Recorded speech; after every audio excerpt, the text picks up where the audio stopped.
This is No One Left Behind by Cosmic Ace. Read by Star1412. Chapter 12. Forge Your Own Path. Summary. The former Todoroki children are introduced to the concept of school. Shoto had never been to real school before. Plenty of tutors and private teachers, of course, but never a public school. So today understandably felt terrifying to him. Who knew that school could be scarier than the boogeyman named Endeavor? At least Izuku and Hitoshi would be there too. Shoto hadn't expected to come out of this with two more brothers, but he wouldn't trade them for the world. They were in the same class this year. He was too now. Inko, who had finally convinced the four to drop the honorific, was talking with the principal before he was allowed to go in. Something about making sure he wasn't bullied. Shoto didn't really understand it, but that was okay.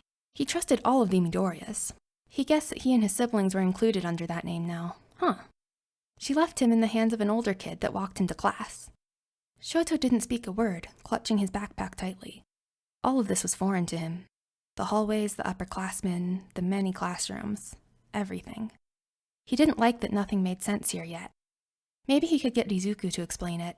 Everything was easy to understand when he said it. The door was open, allowing him to step inside his new classroom. It was brighter than he expected. Neon crayon drawings were hung everywhere, and there were so many decorations. Father, Endeavor, never let them have anything like this. The carpet was even brightly colored. "Ah, Hisame, there you are," the teacher said cheerily, beckoning him to the front of the room. "Everyone, this is your new classmate, Shoto Hisame. Treat him well." There was a chorus of okays and hellos from almost everyone. Shoto flinching slightly, holding his bag even tighter. The teacher set a gentle hand on his shoulder. "Why don't you go put your bag in the cubby? Then I can show you to your seat." Shoto nodded, doing as he was told. The teacher showed him to his seat, which was at a round table with 3 other people. None of them were his brothers. Izuku was on the other side of the room. Hitoshi was directly behind his seat, though, which made him feel a bit better. "Hello, my name's Hashiru," one of the kids greeted excitedly. "I like tag. What do you like?" "And I'm Tommy. I like coloring." "I'm Hyaku. Nice to meet you." Shoto blinked at his new classmates. They were certainly louder than he was used to. Not even Izuku was normally that loud. I like playing heroes," Shoto said quietly. "Cool," Tommy yelled. "I like playing heroes too. My favorite's All Might 'cause he's so strong." "Yeah, I like Miss Joke. My favorite hero is a Genium."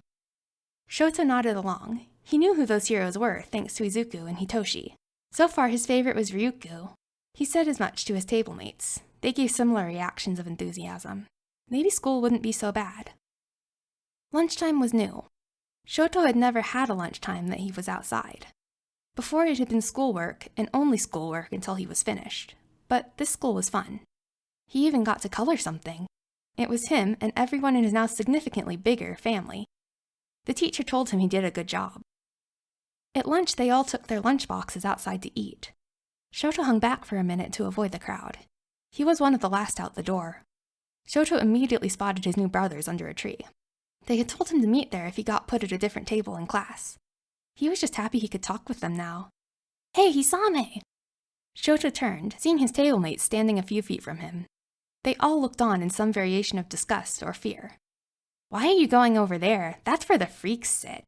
Shoto scrunched his eyebrows in confusion. "Freaks?" "Yeah," Tommy said, scrunching her nose like something smelled bad. "The purple one can control you like a puppet. He's creepy. The other one always hangs out with him and punches people. No one hangs out with them because they're weird." "And you don't want to be weird," Hyaku added. "Come on, we're all sitting over here. You can tell us more about Ryuku." Shoto looked at each of them, his anger growing. These were his brothers they were talking about. The nicest, smartest, and most caring people he had ever met. Izuku rescued them from that alley. He had saved them, just like a hero. "No," he growled. "I don't care. They're not freaks." "Yeah, they sorta are," Tommy snorted. "They're weird. They're my brothers. Izuku and Hitoshi are some of the best people I ever met, so leave them alone." The 3 stood there, staring at him. Shoto glared them down. No one insulted his family, not without consequences. Hashiru scoffed. "Come on, guys, let's leave the freaks to themselves." The 3 turned and walked away.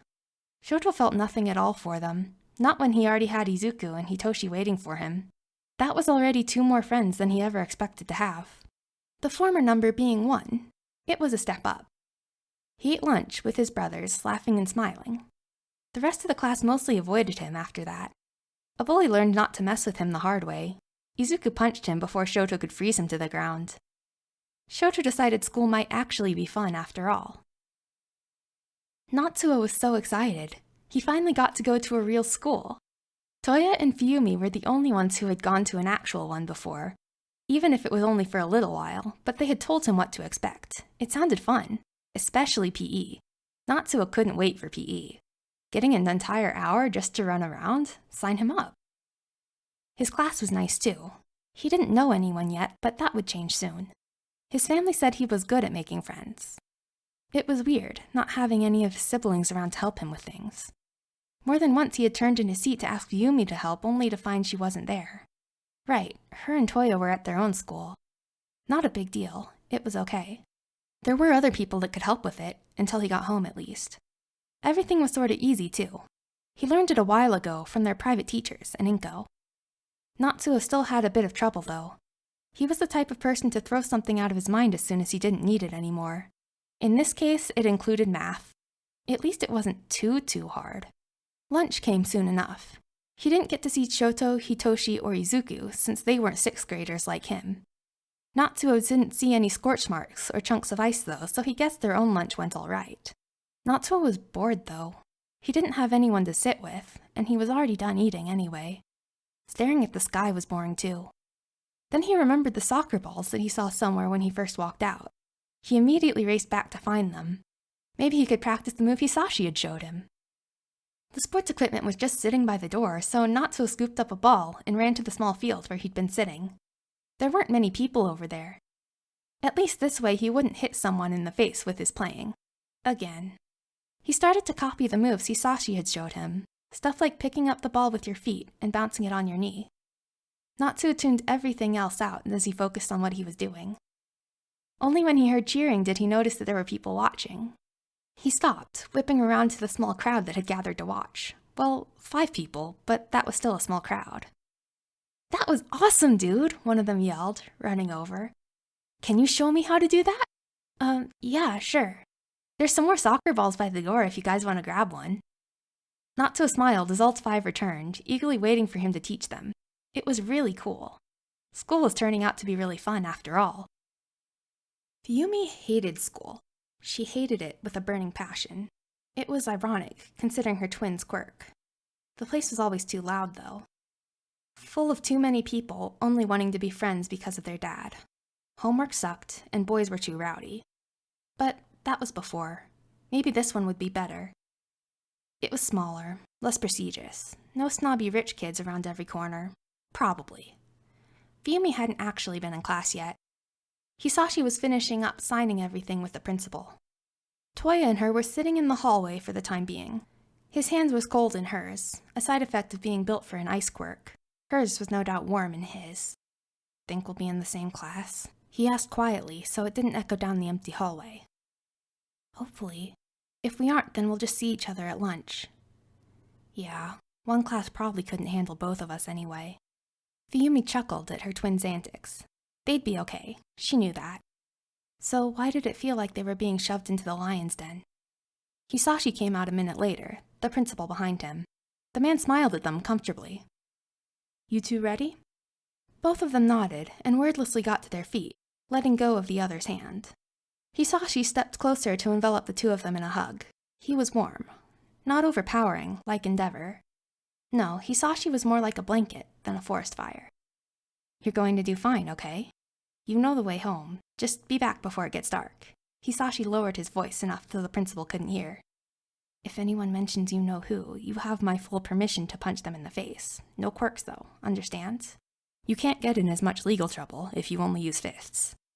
Fumi giggled while Toya snorted. It was just like Hisashi to tell them that. Knowing Inko though, she would have told them the same thing. "Thanks, Hisashi. See you at home." With that, the twins followed their new principal down the hall. They were in different classes. Fuyumi's came first. Toya wished her good luck and promised burns to anyone who looked at her wrong. She laughed it off and went in, holding her backpack straps like they were a lifeline. Neither of them ever liked to be separated. Fumi was introduced by the teacher. She instantly felt happier when the name Todoroki didn't come out of their mouth. Hisame was much, much better. Her class seemed nice enough. History was the first subject they covered, which Fumi was good at. She had already learned the topic a while ago from her tutor. Unlike some people, she had actually retained what she learned. That class period, she mainly helped other people. At least she knew the names of a few classmates now. The other periods went similarly. Fumi already knew some of it. Math was still confusing, but she managed. The other people at her table looked just as confused sometimes. When lunchtime rolled around, Fumi already had people asking if they wanted her to sit with them. She politely declined, telling them that she would be sitting with her brother. All of them shrugged and went on their way, probably assuming her brother was an underclassman or something. She found Toya sitting by himself under a tree, his back resting against the wood with his eyes closed, lunch in his lap. Fumi grinned, walking over. It was hard not to notice the other people glancing his way. She only hoped it wasn't because he did something bad, since it was their first day here. Fumi sat herself down beside him, taking out her own lunch. Toya opened his eyes just enough to look at her. "So, what'd you do to make people stare at you?" Toya smirked, closing his eyes again. "Nothing." "Yeah, and my hair's orange. Toya, what did you do?" "No, I'm serious. I didn't actually do anything this time. Twins promise." Well, at least she knew he hadn't done anything against the rules. When they said twins promise, they were telling the truth on their mother's name. It was something they came up with when they were younger.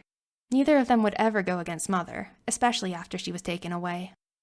It didn't exactly take long for Fumi to figure out why people were staring at Toya. Either they somehow knew he was a Todoroki, Endeavor's son, or they thought he was cute. Most likely the latter. Her twin had always been handsome, what with his red hair, pretty face, and piercing he was wearing again, thanks to Inko. He was a complete bad boy, albeit one that wouldn't break a rule unless he knew for a fact he could get away with it. They ate lunch together, happily discussing what had happened in the other's class. Toya told her about a student that had asked where the French Revolution was. In turn, she told him how one of the people in her class very confidently told her 2 + 5 was 8 until she made him count on his hands. In short, school was decently easy. Fumi liked it a lot better than private tutors in their stifling mansion. Maybe she'd finally make some real friends. The thought made her smile. Bonus. Shoto didn't like his table mates anymore. They ignored him and acted like he didn't exist now. It was okay though. Hitoshi was right behind him. They'd talk while the teacher wasn't looking. The other kids wouldn't tell on them either since they were too scared of Hitoshi. But as much as Shoto told himself it didn't matter, it still made him sad. The other kids had seemed decent. Not that he would take back what he said, but why couldn't he have been sat with nicer people? Hitoshi must have noticed. Shoto felt a tap on his arm while everyone else was doing the math worksheet. He turned around in his seat, since they were technically allowed to talk right now. He was met with the sight of Hitoshi discreetly handing him an entire full-sized bag of marshmallows. The big ones, too. His brother was smiling brightly. "Teacher thinks I stopped bringing them," Hitoshi whispered, putting a finger to his lips. "Make me happy, so make you happy." Shoto grinned down at the treat. Who knew he'd one day have a brother smuggling him marshmallows in the middle of class? "Thank you, Hitoshi." "Is this Inko Midoriya?" "Yes, that's me." "My name is Mrs. Tsukareta." "Ah, you're my son's teacher." Inko paused. "What did they do?"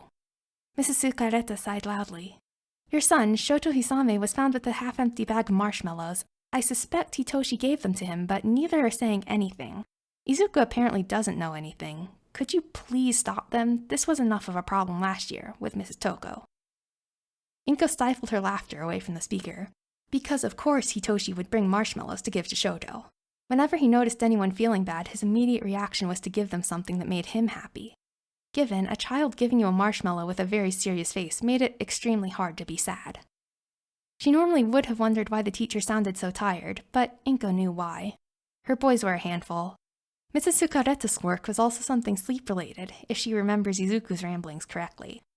"Yes, I'll make sure they don't do that again this year. Apologies for my sons," she said, still trying her best not to laugh. "Thank you, Miss Midoriya. Have a nice day." The call disconnected, allowing Inko to laugh freely. If our boys were then limited to doing that only once per school year, then the teachers probably wouldn't connect the dots. This was Chapter 12 of No One Left Behind, written by Cosmic Ace and read by Star1412. If you like this and have an idea for any other fanfics I could read, let me know in the comments, and let Cosmic Ace know you like the story on the original work. Thanks for listening!